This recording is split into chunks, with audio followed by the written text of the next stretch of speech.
hope you're enjoying all of our content. Don't forget to like, subscribe so you don't miss any of it. I am going to a friend's surprise party tonight, so I wore a pretty nice little outfit and I brought a little Chanel bag that we just got and I wanted to show y'all. So it is lambskin leather, and as you can see, this is still puffy. This is a series, I believe it's a series 2, so it's going to be mid to late 80s.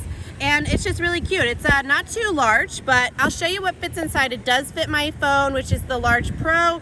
Has 2 little slip pockets on the outside. It's double chain, and then the little CC logo is right there. Let's open it up. I do have a pretty large thing of gum, some lipstick, and just our parking ticket, but here's the inside you can see. Again, this is a double chain bag. If you're shorter than me, I'm 5'6", you can probably get away with wearing it as a crossbody.